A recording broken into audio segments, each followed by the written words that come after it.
Recording going. We could just do it without, we don't have to do it without to see us. Pardon? You all okay? You can see me?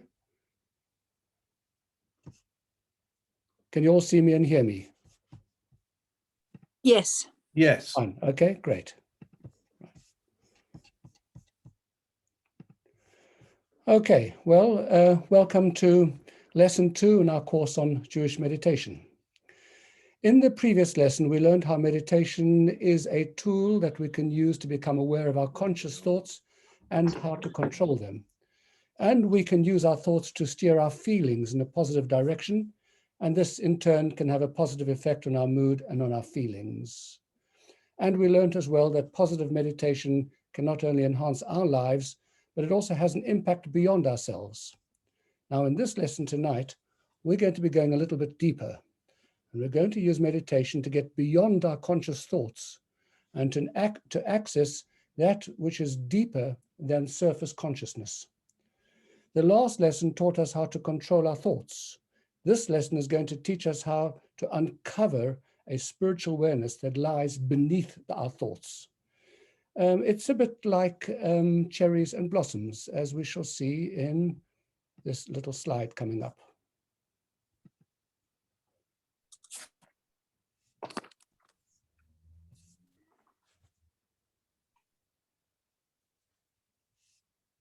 Okay. Well, let's start tonight by trying to understand the nature of spirituality. It's very elusive, you know, lots of different definitions out there. This is the way we'll try to explain it. We live in a world that is dominated by materialism. We are physical human beings, and the body's senses are only aware of tangible material input. That everything we can see, hear, and feel in the world around us is physical. And on top of that, our society places enormous emphasis on material gain as the measure of success. And for many, as you know, material becomes the beginning and the end of existence. Well, living a normal lifestyle, it's only natural that we should identify with material needs and drives, and by extension, that we should see the world through the lens, that particular lens anchored in the physical nature and anchored in the reality of the world as we see it around us. And as a consequence, some people don't feel a sense of spirituality at all. They claim that they can't see it or they can't feel it, and therefore it doesn't exist. Other people do have an intuitive sense of there being more to life, acknowledging some spiritual side to themselves, but it isn't part of their daily or of their average mindset. Some people sense spirituality in special experiences, a beautiful sunset, a majestic view, the birth of a new child, or an inspiring work of art. And some, of course, find spirituality in the faith in God and the belief in divine justice. All of these experiences point in the direction that there is something beyond the physical makeup of the universe. But they are fleeting experiences, and even then, most people, please do mute everyone, most people can't quite pinpoint what it is that they are experiencing. On a day-to-day basis, most of us are caught up with our material needs and concerns, and we don't identify with anything spiritual. So there's a kind of a default consciousness, which we'll see in this next slide. There's bodily senses, which are only aware of tangible input, and the fact that society emphasizes material gain. So here's the question. Is it possible for us to have a real sense of something that is beyond the material? How can we develop a sensitivity to spirituality? And what even is spirituality? Well, Judaism offers a rather radical idea on spirituality. It says spirituality starts at home. It's inside each of us. To appreciate spirituality in the world around us, we first have to identify it inside of us. At a superficial level, we do, in fact, all have a sense of inner spirituality. If we were asked to describe ourselves to another person, it's likely that our list would include obvious descriptions that are of a less personal nature. We'd say something about ourselves, like our gender or our job, what we do. One of the first questions you ask when you meet someone is, what do you do? We might explain what we enjoy, our role in society, but all of these are external descriptions. We may also include personal descriptions that are of a more spiritual inclined nature. We might explain some of our feelings towards specific things, or our faith, or our convictions. So while we all clearly identify with our material engagement, we do also identify with some form of spiritual depth within us. To understand why this is, why it is that we have this spiritual sense, let's look back at the very beginning of the human story, the creation of human being, as described in the Torah. And it's in text number 1 on page 40 in your workbooks. And forgive me, but I'm going to be doing the reading tonight because it's easier when it comes to the recordings. This is what the text reads.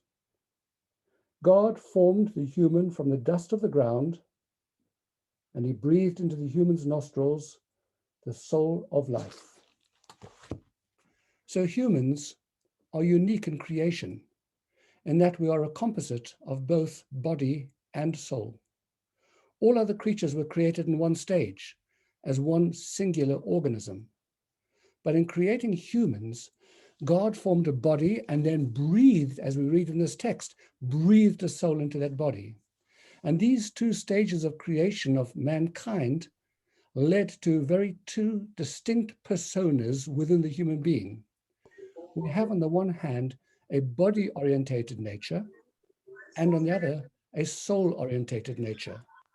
And we can operate on multiple levels of consciousness with different and often conflicting priorities and drives, as we see in the following slides.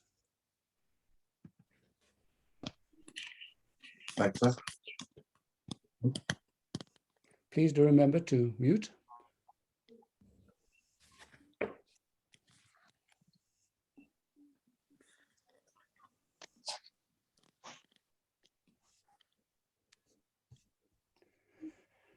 We can call the first dimension of humanness body consciousness.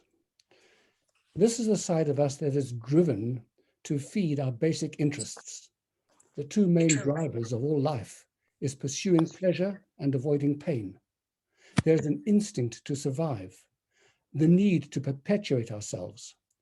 Our bodies are formed from the earth, after all, and therefore are naturally drawn towards material pursuits and physical survival. Body consciousness lives in the here and now, and it feels gratification from material gain. But what about the other side? What about soul consciousness? In the last lesson, we looked at the human soul map, if you recall, and we learned about the 10 soul powers that are divided into intellect and emotion. But the soul itself is deeper than even these. See how we describe it in our morning prayers in text number 2 on page 40.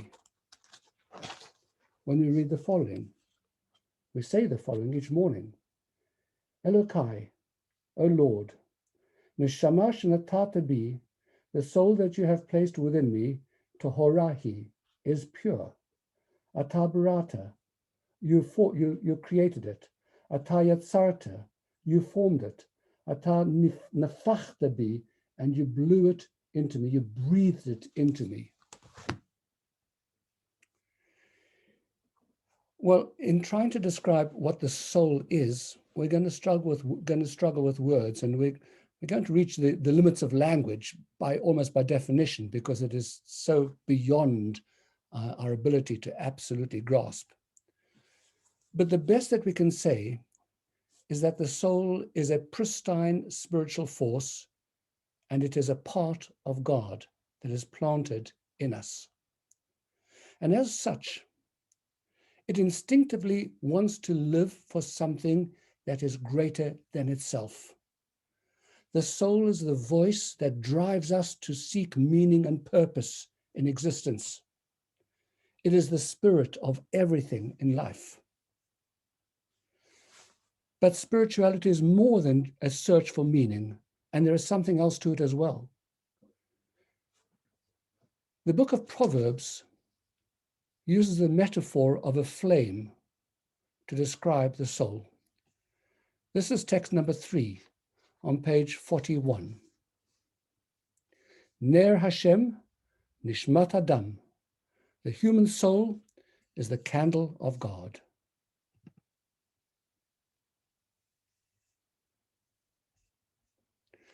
Now, Rabbi Shneur Zalman Avliadi, the author of Tanya, explains why King Solomon, the author of Proverbs, used this particular metaphor. Text number 4 on page 42. The nature of a flame is to flicker upward, indicating that the flame intrinsically seeks to part from its wick in order to unite with its source above. Similarly, the human soul naturally desires and yearns to separate itself and escape its body in order to unite with its origin and source in God, the blessed source of all life. So the soul seeks to connect with a truth that is beyond our senses, beyond our reason. It is made of something totally different to the body. It doesn't relate to our material world at all. And just as fire always rises up, even when you hold a candle downward, the flame will struggle and remain to be directed upward. Similarly, the soul desires to rise above, to transcend the corporeal body and the material world, and to connect with God. This is the purest awareness of the soul, of that force that is buried within each of us. Understanding the soul's identity, therefore, helps us to define spirituality if we have to give a definition to it. It is an awareness of the divine presence that is beyond the material surface of reality. But of course, that is not something that we naturally feel. Because even though the soul is our ultimate source of life and our innermost consciousness, our material desires and our drives are in front of us constantly. The body's physical needs are immediate and urgent. Our default way of functioning is driven by our material needs and the drives of the body. Physical sensations and material pursuits of the body simply don't give room for the spiritual experience of the soul. And even when we do feel some sense of the spiritual, when we feel an urge for meaning and for depth, as for example, when we appreciate art or when we feel love, these are only hints of the soul peeping out from within physical life.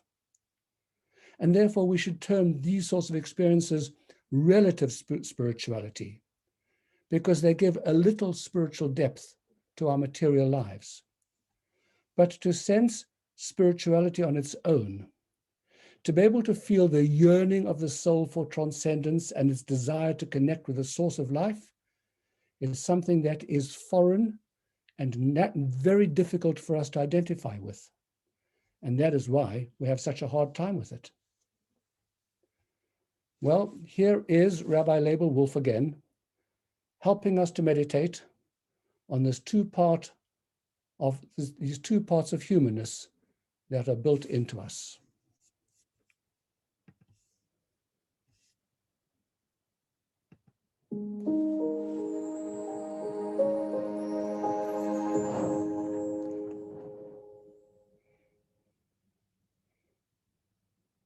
We have two voices speaking to us from within. One voice is our lower order self, Nefesh Bahamis. The Nefesh Bahamis urges us to live a life of pleasure, of ease, getting what we want whenever we want it. The other voice is the voice of the Nefesh Elokis.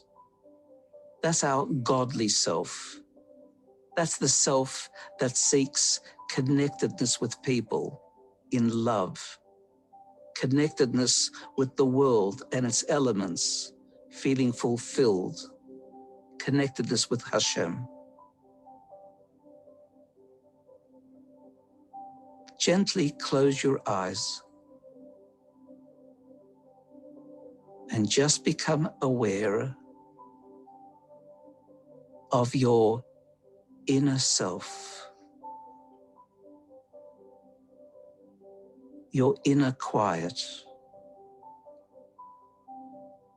that place you can escape to, because it's always a place where you have your own sense of self. Allow that special place to be your refuge, that place of inner sanctity, totally protected, always safe.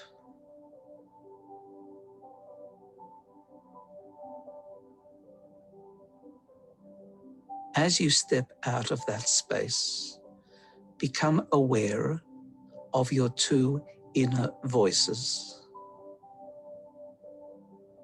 Listen to the voice of the Nefesh Bahamis. Note what it tells you. It says, you're insecure in this world. You need to shore yourself up. You need more and more and more. Otherwise, you're unsafe. Build walls around you. Wealth. Create superficial pleasures, because life is short. The Nefesh Bahamis is the voice of the ego. Now listen to the truer voice of the Nefesh Elokis, the voice that tells you that everything possesses truth and meaning, that your happiness and joy comes from connecting truly to people, to the world around you, by connecting to the inner selves, the soulful center. The voice that tells you pleasure doesn't come from material acquisition. It comes from the smile of appreciation for having helped someone, for the small gift that you give your grandchild, for the blue sky that you wake up to. In life, choose which voice you are going to listen to. It may be that you don't need to have a battle within, a fight between them. You might even be able to transform the Nefesh Bahamis into an ally, giving its energy the capacity to do the right things. But always allow yourself to recognize that your true voice is the voice of the Nefesh Elokis. In so doing, your life will be replete with happiness and fulfillment.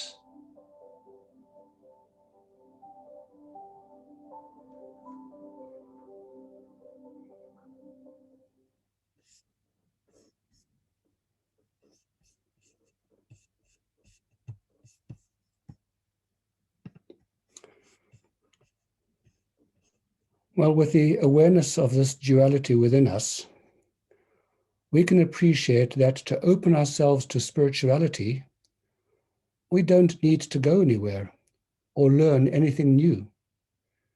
Instead, the first step is to look deeply inside ourselves and to become aware of our spiritual seeking souls. We are already spiritual seekers. We just don't know it.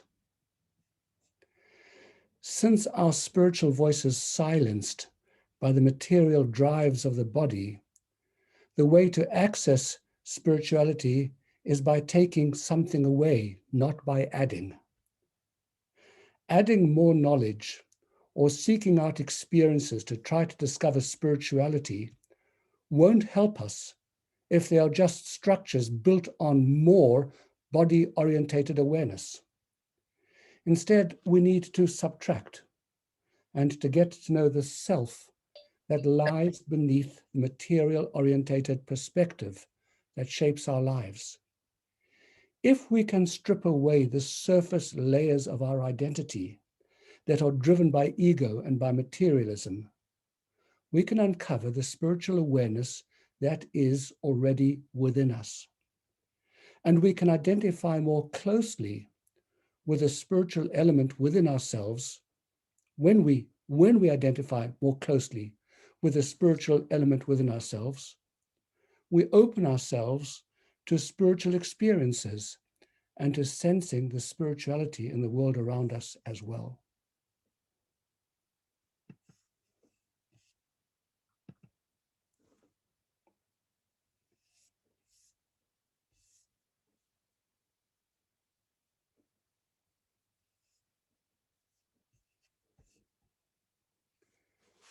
How do we do this? Tonight, there are 3 forms of meditation that we're going to describe, and we're going to focus in particular on the third. The first way is separating oneself from distractions. Belief in the innate spirituality within every person is at the root of a very ancient Jewish meditation practice called Hitbodadut, from the Hebrew word boded, which literally translates as aloneness or seclusion. This encourages a person to distance themselves from the material distractions around us as a way of discovering spirituality.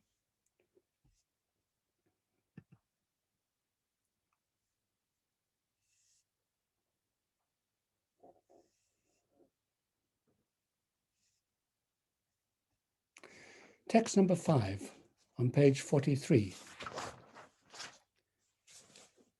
Hitbodadut, seclusion, is one of the most superior of all the distinguished practices. It is a practice of the greatest saints and the medium through which the prophets experienced revelation. In this practice, the seclusion itself is not the goal. Almost all meditation techniques encourage a person to meditate in quiet solitude and to maximize concentration and focus. No, here, the purpose of being alone was in order to experience an inner aloneness, not only to move away from the material distractions outside of us, but to mentally move away from the material distractions that are inside of us as well. And when you're free from the material input and stimulation, you're able to distance yourself internally from the material self-identification that one has and focus your mind on your inner calling. Text number 6 on page 44.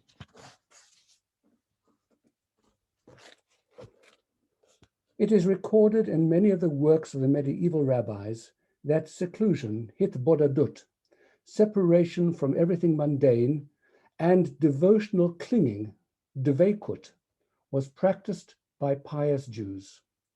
This is to say that when they were alone, they would empty their minds of all worldly concerns and connect their minds with the master of all existence. The famed Kabbalist, the Arizal, taught that this practice is far more beneficial for the soul than study, and that every person should practice this seclusion meditation according to their ability, either once a week, once a fortnight, or at the very least, once a month. Because by being alone, a person can mentally transcend their lived experience and can connect with something deeper.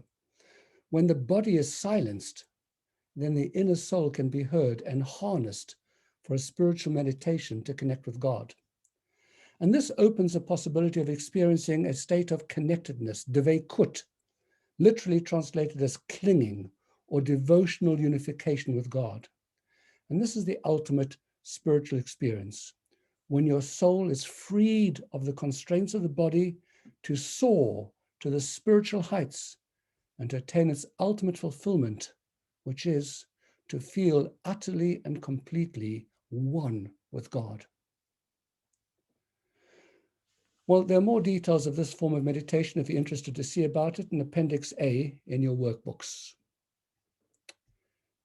But in its purest form, this is a very advanced meditation method that, when practiced properly, has the power to totally shift a person's consciousness and to elevate their awareness to the spiritual soul level. It's not something easy for all of us to do. Here's what I found. The second way of meditation, the second form of Jewish meditative practice, is mystical transcendence. Let's take a look at that.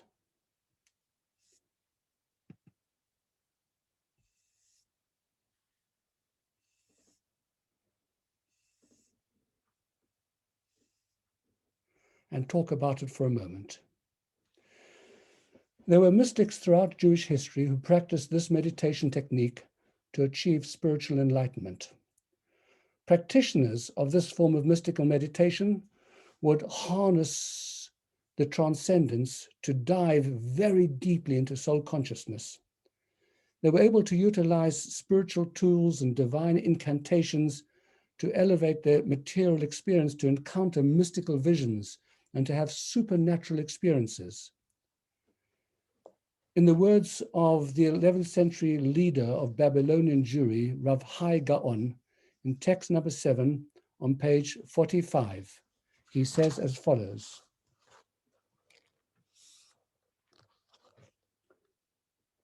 "You may be aware that in the view of many of our great sages, there is a technique for individuals of extremely advanced character to experience the mystical visions of the divine chariot, the angels in heaven surrounding God's throne, as revealed to Ezekiel and others, and to gaze into the spiritual chambers of angels and the like.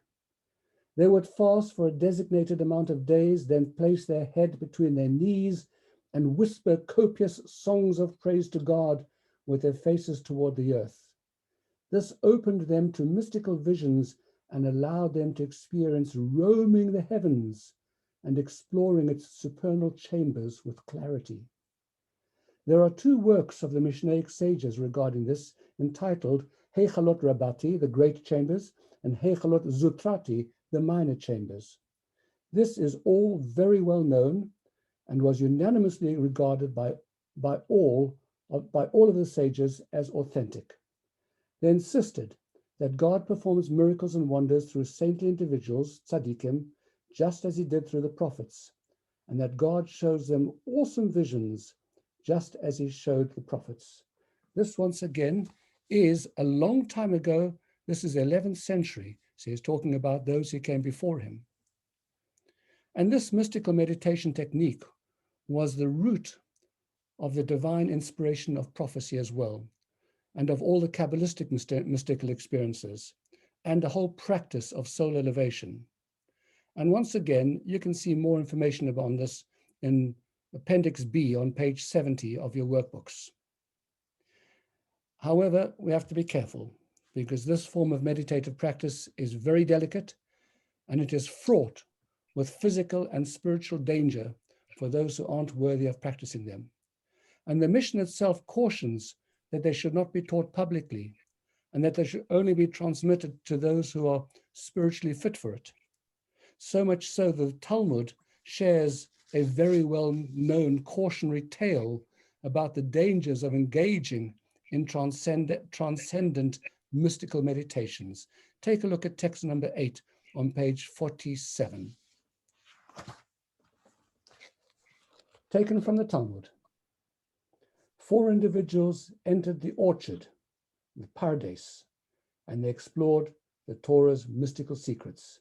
They are Ben Azai, Ben Zoma, Acha, and Rabbi Akiva. Ben Azai gazed at the divine presence and died. Ben Zoma gazed at the divine presence and became crazed.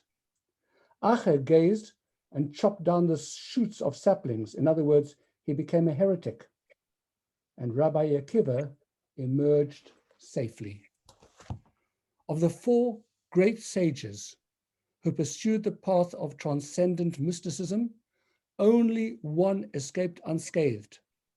The other 3 were affected negatively, harmed by the sensitive nature of the experience by either death, insanity, or heresy.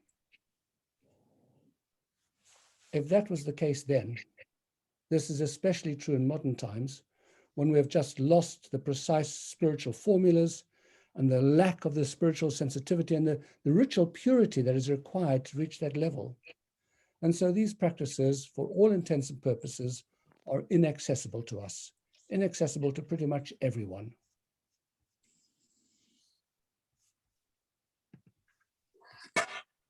So, where does that leave us? We've looked at Hitbodedut, seclusion. We've looked at mystical transcendence as 2 forms of Jewish meditative practice. Mystical transcendence particularly is obviously not suited to us, but even regular Hitbodedut, seclusion, is very difficult for us to practice. See, just sitting quietly on the couch at home, trying to forget about all our needs, probably is not going to lead us to any great big spiritual awakening. On the contrary, we're probably going to fall asleep. And this is for 2 reasons.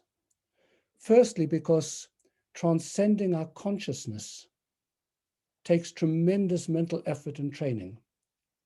It's not as simple as just being alone and quiet, as beneficial as that is in its own right. But secondly, and even more importantly, we can't experience our soul if we don't understand it, if we are unfamiliar with it. The practitioners of the Hitbodedut meditation were advanced spiritual masters with years of deep study and practice behind them. Even once we manage to strip away our outer material-driven consciousness in Hitbodedut, you still have to develop the soul's consciousness. Otherwise, we don't have a language with which we can experience it. And so, if we are not able to simply tune out of the materialistic side of ourselves and innately sense the divine, we need another channel to reach the spiritual perspective of the soul. And that therefore leads us to a 3rd meditation practice within Jewish tradition that aims to nurture the soul's spiritual calling. And it is called not Hitbodedut, but Hitbonenut. The word hit is the reflexive. That is why they sound the same. It's something which we do to ourselves. Hitbonenut. It's a cognitive spiritual meditation. And it's rooted in the Hebrew word binah, which means understanding. Hitbonenut is the practice of meditating on a concept or of an idea to deepen our understanding and our appreciation of it. Because while Hitbodedut seeks to discover the soul through disengaging from bodily awareness, Hitbonenut does so through meditating on the soul's spiritual awareness. If Hitbodedut is a meditation to detach from our material consciousness, Hitbonenut is a meditation to develop the awareness of our soul consciousness. Now, all of those are very big words, and we're going to now explain it in greater detail. First of all, you'll see this in your workbooks on page 84 in figure 2, on page 48, I'm sorry, in figure 2.1, but you can also see that in the next few slides that we're going to show.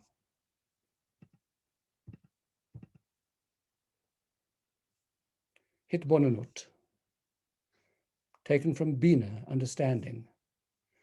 The practice of meditating on a concept to deepen your appreciation of it. Hitbodedut is disengagement from body. Hitbonenut is hyper-engagement with soul.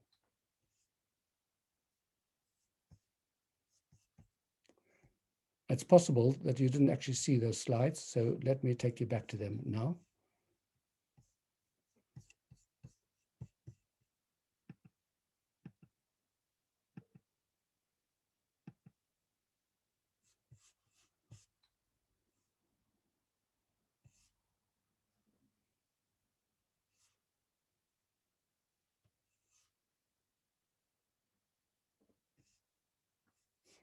Okay, all is good.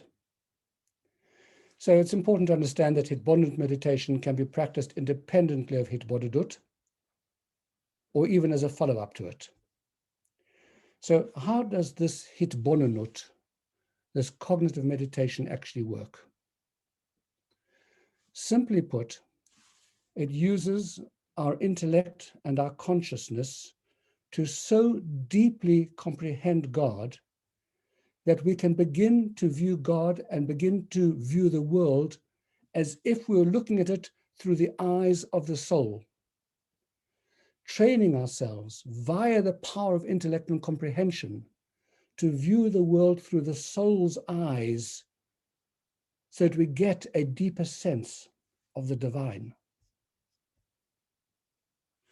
So the very first step in the practice of Hitbonenut is to actually study the spiritual wisdom of our ancient sources, to begin to gain an understanding of the spiritual nature of the universe which forms the soul's perspective. We have to have knowledge upon which to contemplate. And as always, as everybody knows, study alone isn't enough. Just perusing mystical text is not going to shift our thinking or deepen our soul awareness. Because spiritual awareness goes against the surface level of our consciousness, and spiritual wisdom is abstract and foreign to our senses, and therefore properly understanding and relating to the ideas takes deep contemplation and deliberate cognitive meditation. Two texts that we have before us are going to emphasize this. Text number 9 on page 49, followed by text number 10 on page 50.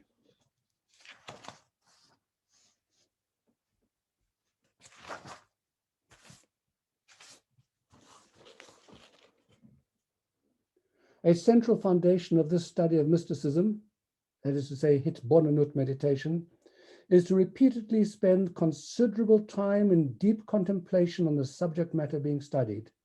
This is the practice that is referred to as Hitbonenut, which means to firmly visualize the concept and to analyze it deeply. And in text number 10, taken based upon the Shema in Deuteronomy, V'hashevota el levavecha, you shall take it to heart. This is a positive commandment to know God. We are enjoined to investigate and to develop an appreciation of God's unity and not to rely solely on received tradition. However, since the spiritual understanding of the divine is abstract and not easily understood, the verse emphasizes that we must take it to heart, because the Hebrew word for take it in this verse means v'hashevota, return it to the heart, bring it back again and again and again, indicating that we must repeatedly contemplate the concept until it settles in our mind. The term take to heart always refers to a matter that requires profound concentration and extra focused thinking. Let's take a look at this next slide. We shall take it to heart. You shall return it to the heart.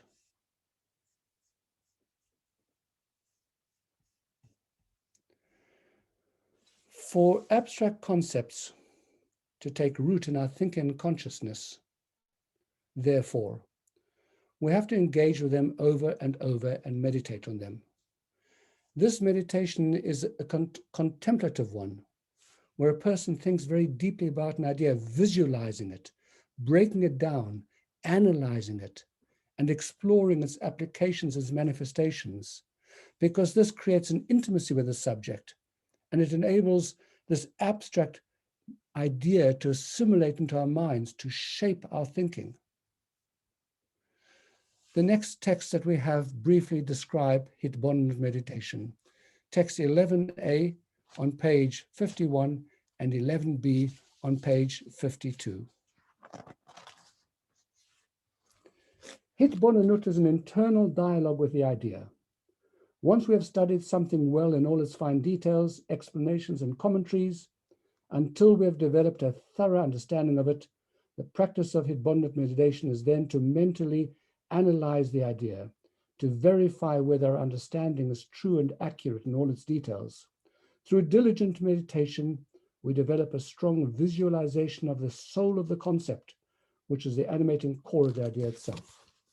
And text 11b, the Hasidic practice of Hitbonenut meditation involves actively contemplating a spiritual concept until it expands our creative intelligence, deepens our awareness, and becomes an indelible part of our consciousness.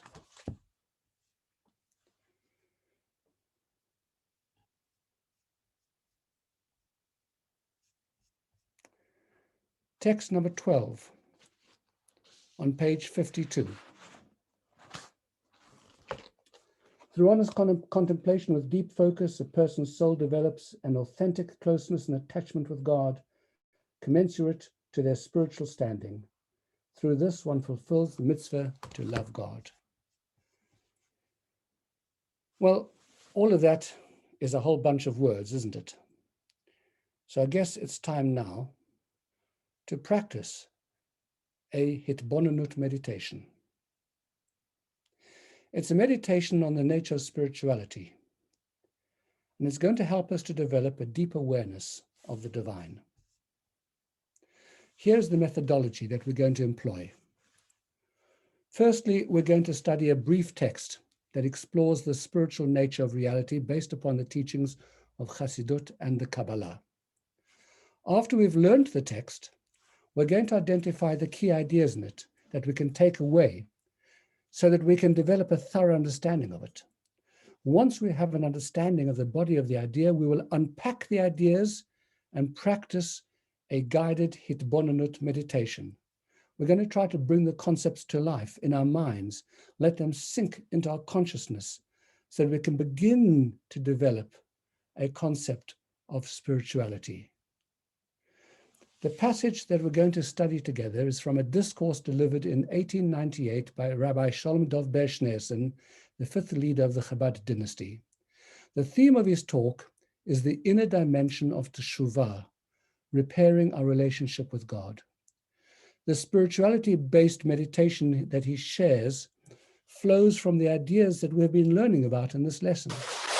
So we have to turn now to text number 13 on page 54, and do not be put off by it, because we're going to understand it very deeply. He says as follows: everything that exists is comprised of a physical form and a spiritual, divine energy that creates and animates the entity's physical existence. This is clearly demonstrable in animals and humans. They have an animating spirit. If the spirit were to leave their body, the body would no longer be classified as alive, and the body would begin to decompose and turn to dust.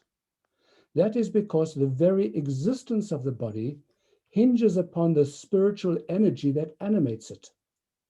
The same is true of vegetation. It also possesses an animating spirit. Even inanimate objects possess some sort of energizing spirit that keeps them in existence and prevents their disappearance. Based on this awareness, spirituality is referred to as good and life, because it is a living force that remains alive and in existence forever. Whereas physical matter is referred to as negative and death, because it decomposes and ceases to exist without the spirit within it, and it has no means of existing independently.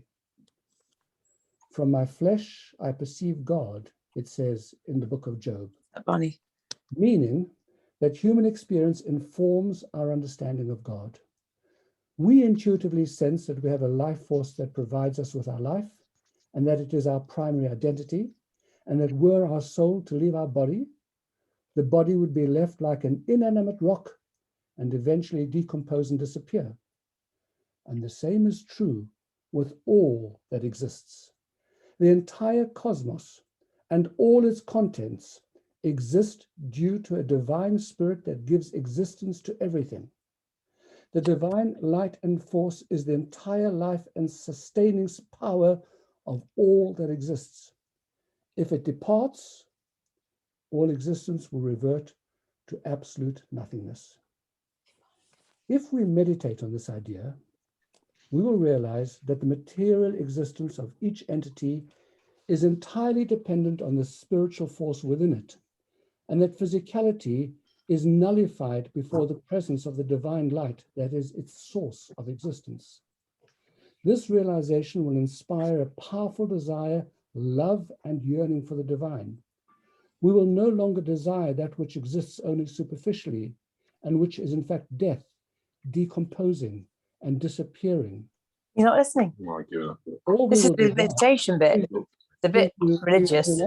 A reminder to people to mute. This is the kind of meditation you wanted to be going for. Can we have a reminder to everyone, please, to mute? Thanks. All we desire is to attach to the divinity that is true life and the mainstay of existence. Well, that's a big number there. Well, this very deep teaching attempts to reframe our whole life, and even more than that, the whole of existence, and to sensitize us to the spiritual. What it proposes is that spirituality is present in everything, and it is an awareness of the divine soul that animates everything in the universe.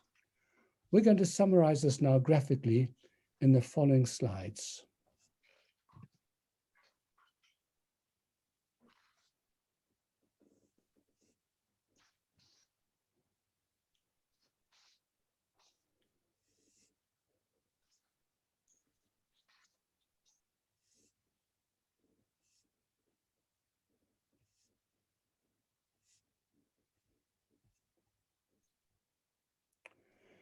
Now, if we just read this passage superficially, we might find it interesting or possibly even compelling, or alternatively, we might write it off as irrelevant. But either way, it is unlikely that it would shift our thinking, because this idea is abstract and counterintuitive, and so therefore our brains can't grasp it easily and internalize it. And we don't readily relate to its central thesis. To see the world through the lens of this teaching is going to require deep contemplation and meditation. So, to help us to access these ideas, we need to break this passage down into smaller ideas, and then to analyze them and to chew over them, and then we can begin to shift our perspective and allow this teaching to sink in. And the more we meditate on it, the deeper the awareness can be. So let's break down the teaching into a few key points. I'm going to bring back the previous slide to help us.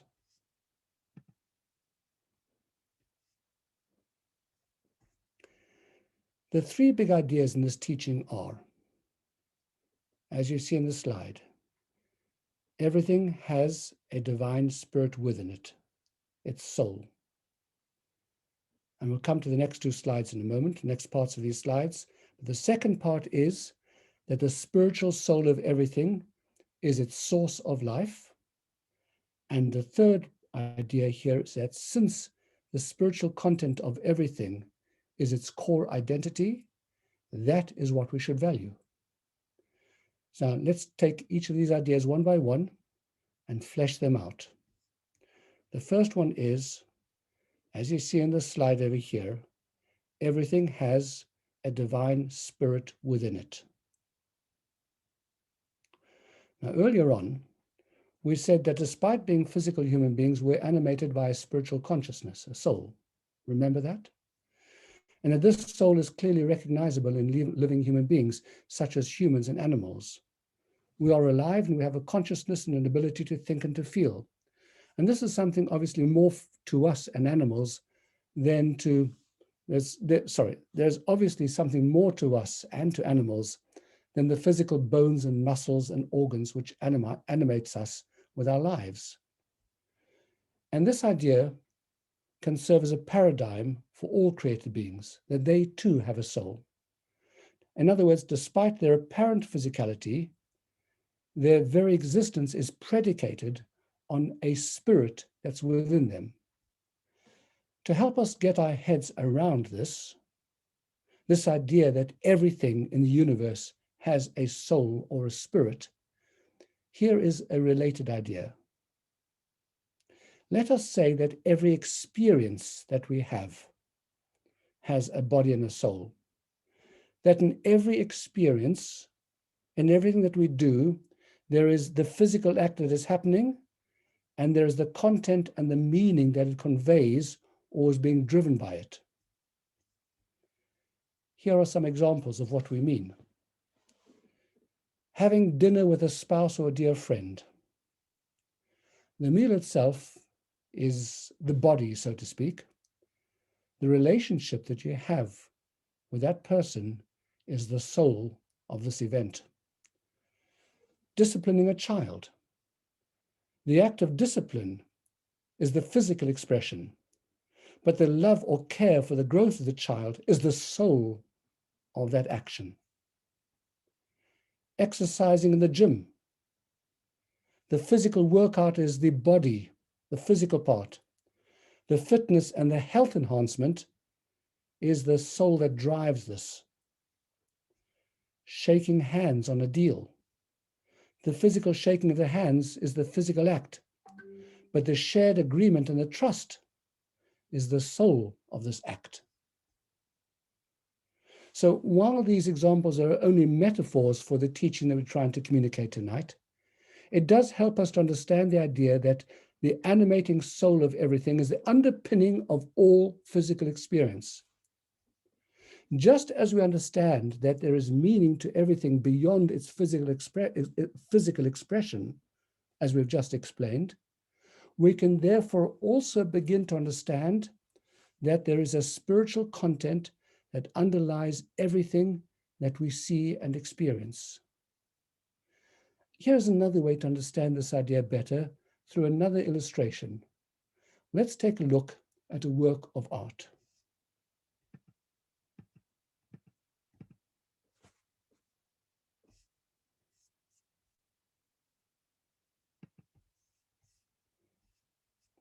Okay, here's a painting. Now, what do you see? If you look at an artwork through a technical or scientific lens, all that you'll be able to notice is a lifeless two-dimensional set of lines and shapes and colors. Yet anyone who looks at the piece of art will be taken by the scene that it depicts and the emotions that it conveys. After all, that's the point of art. The artist has utilized the lines, the shapes, the colors to express some meaning and some message.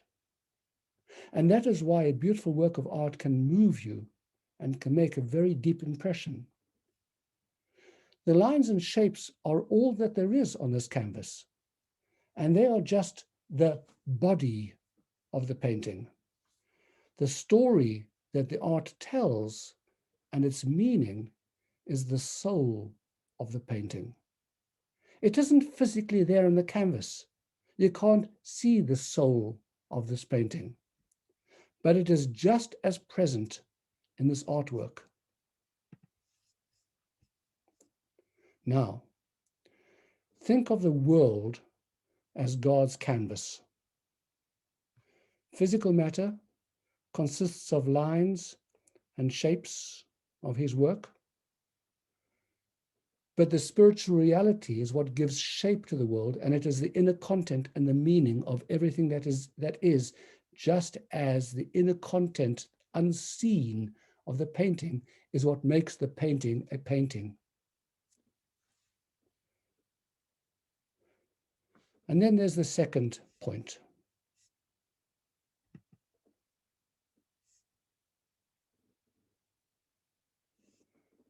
That the soul is the source of life. The spiritual source of everything is its source of life. The second point we're taking from our text. Think about the examples that we looked at before.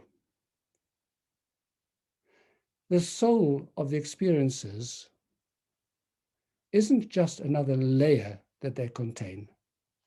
They are the very premise that gives them any meaning in the first place. Even though in our human senses, all we can sense is the physical shaking of the hand, the context and meaning of the handshake is what makes it a binding agreement. If I force someone to shake my hand and there was no agreement between us, the handshake is just a lifeless physical gesture. And the same is true for all of the other examples. The child's growth is the only reason that you're disciplining them. The muscle gain and fitness is the cause of your workout. And the company that you want to share your meal with is what makes the dinner worthwhile. It is the soul that makes the body. And if the soul is missing, these experiences have no value at all. In the text that we read, the Rebbe used the metaphor of physical life of a human being. You see, the soul isn't just another part of who we are. It's what animates us. It is our life force. It's what causes our heart to pump, our lungs to breathe, the brain to function. The body is dependent on the soul to be a living human being. As soon as the life of the body, the life of the soul departs, the whole body changes. It stops being a person as we know it. And the same is true of the body and soul of all existence. Our physical sense can only perceive the material form of everything that exists. But once we are aware of the soul that animates it, we can understand that it is not only another layer of existence, but that the spirit within everything is what makes it be. Everything we experience is dependent on the spiritual content that is behind it. And the third point of the teaching is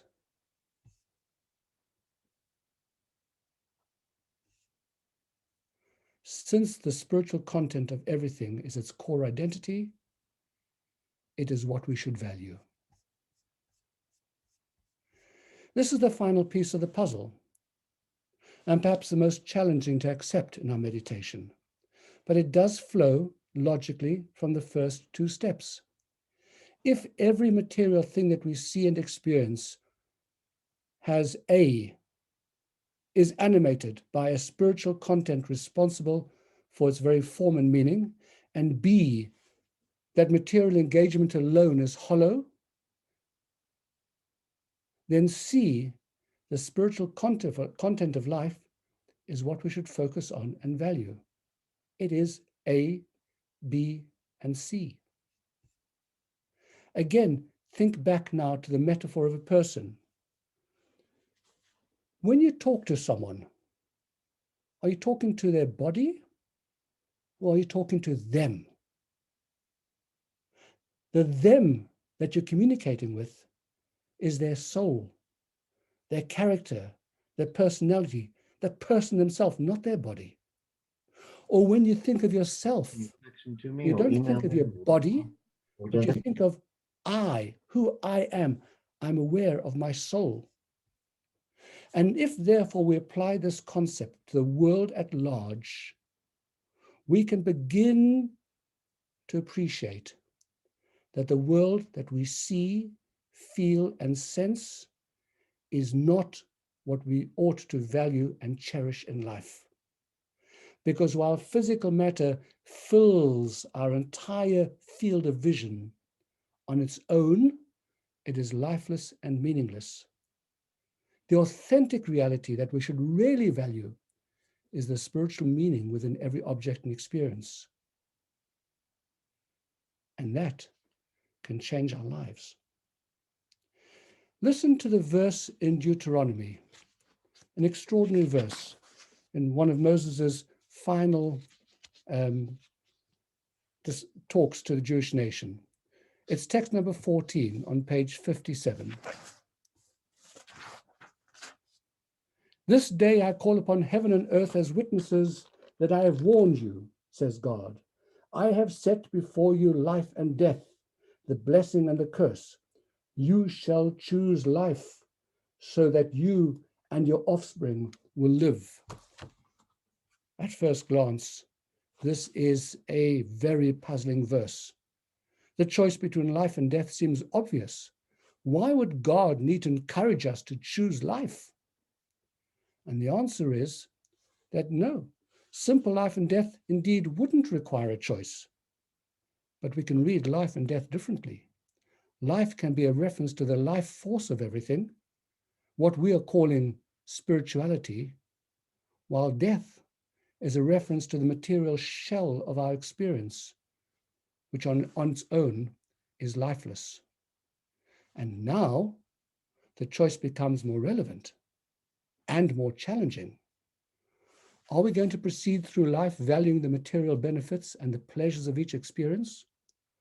Or can we begin to see the world through the lens of the soul and appreciate the spiritual meaning beneath it? Are we going to get stuck seeing the world on its surface level of materialism, or choose to be aware of the divine content that gives life and purpose to everything that we see and that we experience? And this verse encourages us to choose the ultimate life, to see the divine spiritual meaning within every object, and to encounter and experience the divine purpose of that object or experience. And this meditation will then open us the nature of spirituality, the possibility of seeing the world in a different light, the possibility of experiencing the divine. And as a consequence, every moment of life is going to be different because it is going to be seen through a different lens and is going to have a different meaning. It's time for our next video meditation. I'm going to skip over the next. Here we are. Let's go for it.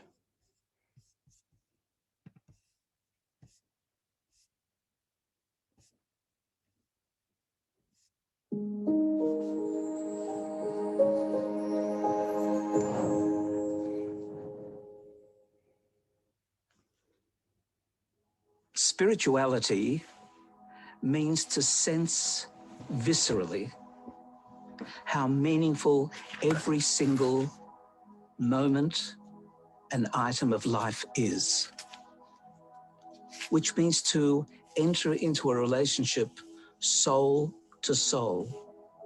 And we can do so with everything that we find in our daily activities. So gently close your eyes and just become aware of a source of light in your head, pleasant, warm, spreading throughout your headspace, enlightening, animating, and flowing down into your lower body, feeling comfortable and warm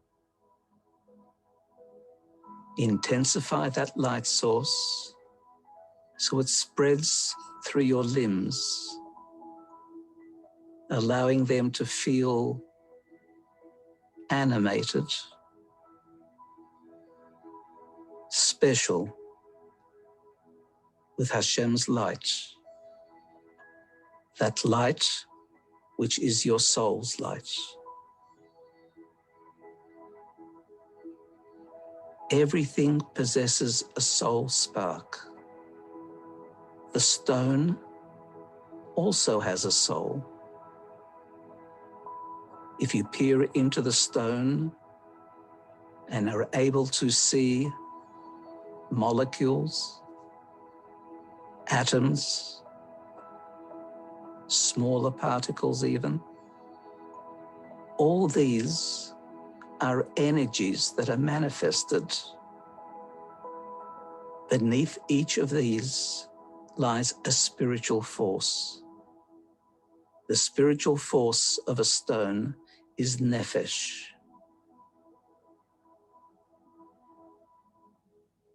A flower also possesses a soul spark, but it's more developed. It's called ruach, allowing the flower to have locomotion, movement, growth, inclination towards the sun. It has both nefesh and ruach. The animal has an even more advanced soul system.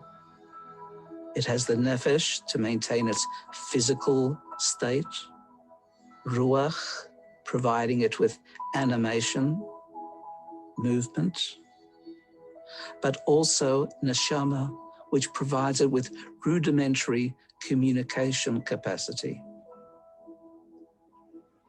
And then there's the human being, who possesses all three, plus the level of soul known as chaya, the level of soul that provides consciousness, awareness of the flow of time, present, past, and future, hopes, aspirations, values, beliefs. We encounter all four levels in life. Allow that encounter to be soul to soul, recognizing that everything possesses value, godliness, purpose, and only by relating spiritually to the essence of that soul do we connect meaningfully, live a deep and meaningful life.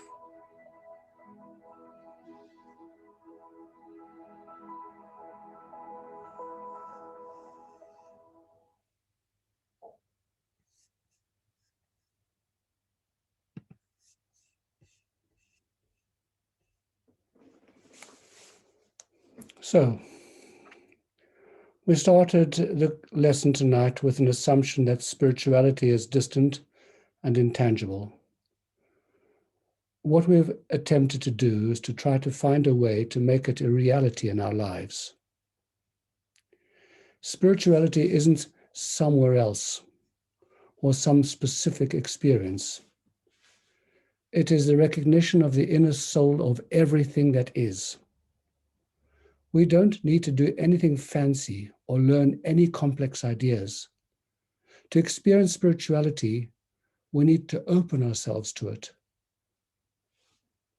And one of the most profound ways to do that is through Hitbonenut meditation.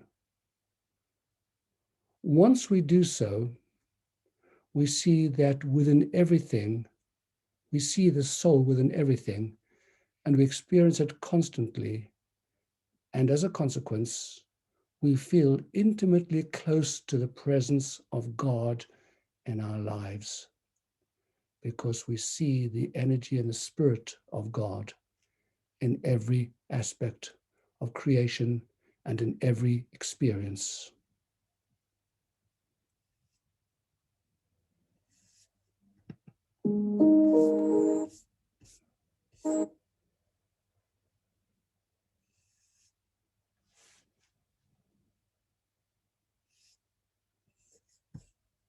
Here's our final slide.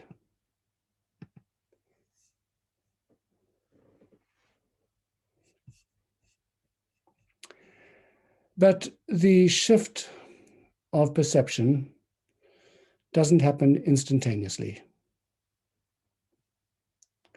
Even after what we just learned and meditated on, by the end of this class, don't imagine that we're going to see divinity within everything. We're still going to see our homes, our possessions. We're going to have and feel all the very tangible physical sensations, because this Heihalotrabati meditation is a lifetime ongoing process. But every time we commit ourselves to meditating on these ideas, they become a little closer, and our perception of the world slowly begins to shift. For this spiritual meditation to have a tangible effect on our lives and open us to the depth of living that it can provide, we simply have to practice it. We have to take the time to meditate regularly, whether it's daily or weekly or monthly, maybe even just a few minutes to sit alone without distraction. Take a specific spiritual idea and try to think about it in your own words. Use possibly the one that we learned in class tonight, or something else that you've learned or thought about. Question your understanding of it. Try to reevaluate it. Try to connect with the idea and visualize it. Think about its implications and its relevance.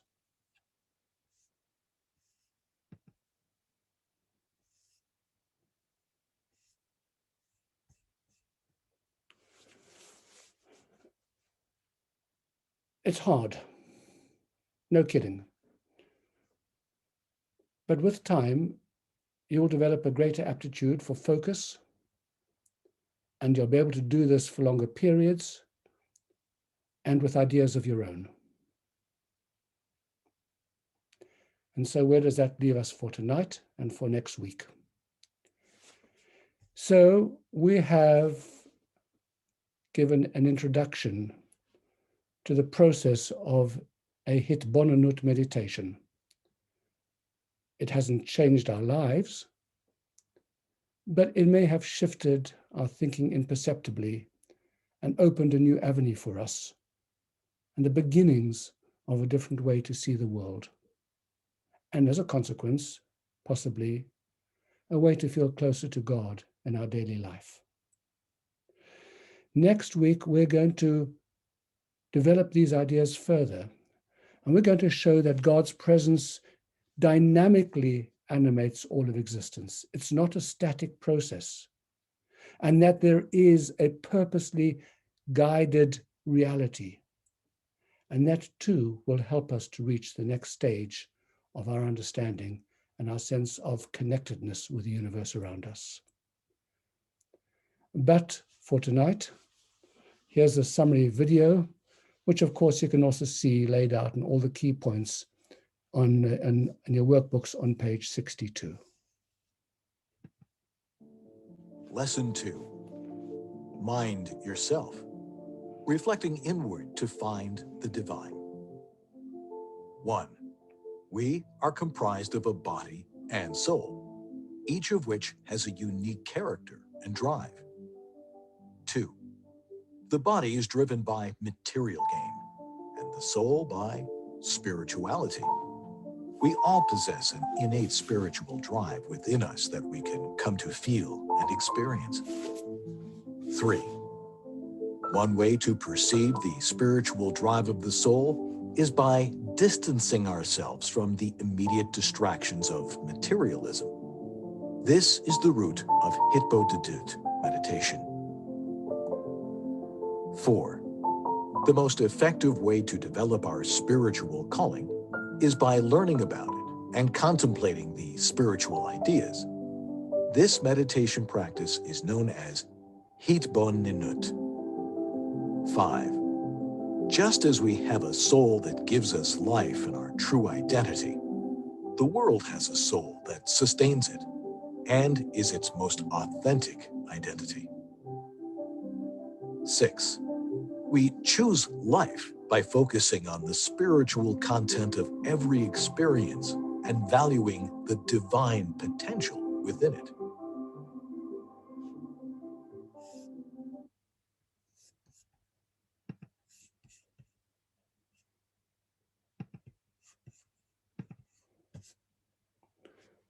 Well, there we are. Thank you for listening, for watching, and love to hear your comments.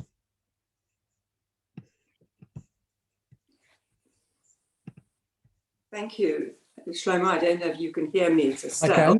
I can. I thought that was absolutely brilliant, and it was relevant to me both personally and professionally. I think the idea of the candle with a flame is a beautiful way of linking the physical and the spiritual, and particularly the Hitbonenut concept is so relevant when I lose track of meaning, and also when people that I'm working with lose track of meaning, because I think it's a new way of looking at how to magnetize what's really going on here and to see the true goal, which is not just activities, but actually a soulful, a deeply embodied experience of the soul. Thank you very much. Thank you. How did it work for you? It's must say, in a presentation of this kind, and it is a presentation, I know it's not interactive, it's very hard for something of this kind to be interactive unless we're sitting around a table. And I'm, in a sense, almost talking into the ether because I'm not seeing you during the time. So I'm just conscious of the fact that it just might come over a little bit stilted or sort of not connected, etc. How do you find it from a technical point of view, the viewing of the slides and the moving between, the different kind of scenes that I've set up to, 3 scenes. You can either see the slides on their own, you can see the slides together with me, or you can see me talking. Did that work for you just from a technical point of view?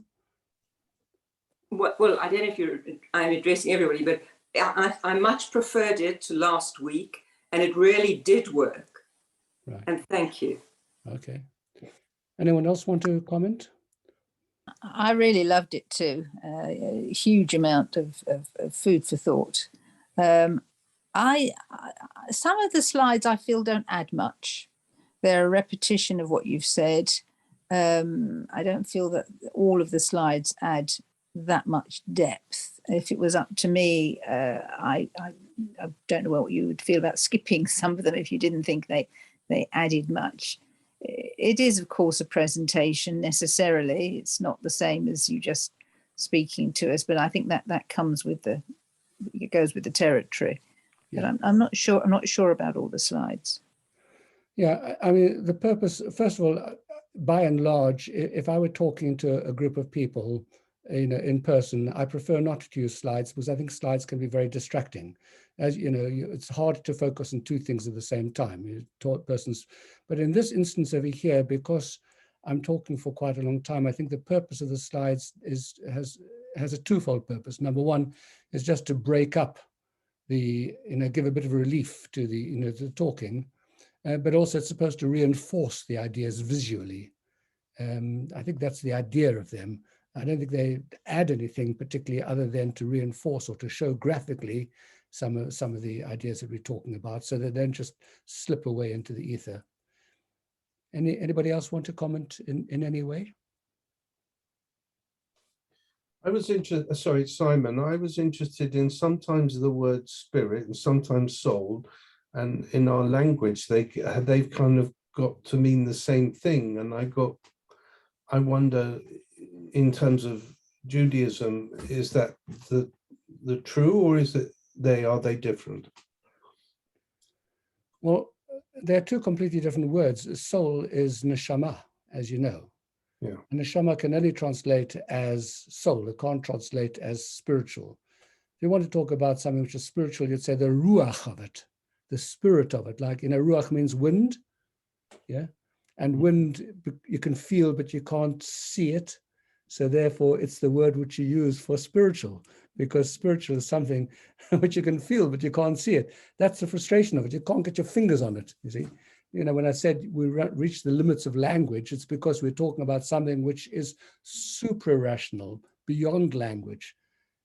Beyond, it's not something which you can directly touch or feel, in the same as you can with an object. So I think that soul and spiritual become somewhat interchangeably in English, although in Hebrew they are two very, very different words.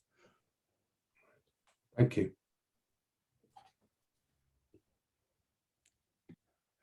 You must be totally exhausted.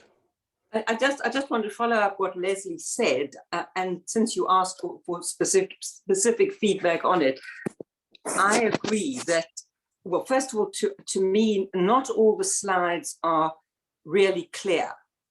Sometimes the color is a bit pale, so one can't really see the wording. The second thing is, and I'm going to stick my neck out here, but I'm not sure that you need the slides. I think that there may be other presenters who are less versed in their subject who might need the slides. But my sense is that the best part of it is when I feel you. So I think one of the problems. Sorry, I think one of the problems with the slides is that you're seeing it through Zoom, and Zoom is not very good for slides and video. And that's a limitation. If there are only two ways in which one can do this. One is through Zoom, and the other is to live stream it through a YouTube broadcast where you get a much better quality. But then the people aren't together, so they can't see each other. You can't, even though you're watching me in Spotlight, if you want to go back into gallery and see everybody else, you can do that at any time, as you know. So I think that's a limitation of the technology that we're using, which is Zoom. What about Label Wolf's meditations? How do you feel about that? You like those? I like those a lot. Yeah. I've always liked Label Wolf's meditations. I like his voice.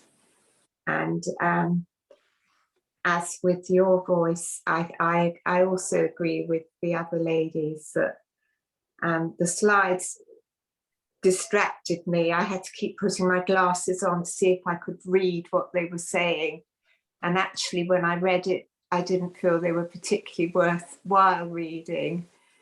Well, let me tell you that if we were not to have slides, you would make my life infinitely easier, because I have struggled enormously to be able to show you these slides. And if you could see my setup over here, I've got two computers alongside each other. The slides are sitting in one, and I bring them over to the other, and it's huge. I've got wires all over the place and cameras all over the place and everything else, And so, yeah, I'd be very happy to try it without the slides for next week, unless, I'll have the meditations, because I think we need those. And if there are any slides which I think are particularly, important, because they're going to communicate or convey something.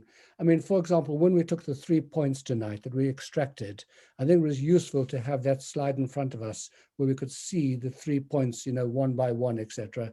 And I think that was a useful aid memoir to keep us on track of what we're saying. But if it's just a question of showing, a bowl of cherries, turning into blossoms, for me, it didn't exactly set my heart aflutter when I saw it for the first time. No, completely agree. Why don't you go for it, and we'll trust your judgment as to how many bowls of cherries we don't need to see. Although I have to say, those bowls of cherries did look beautiful, and the red apples did look beautiful. Something came alive within them. So, but all right, I shall be judicious, and we shall see again. Anybody else want to comment anything before we leave for tonight?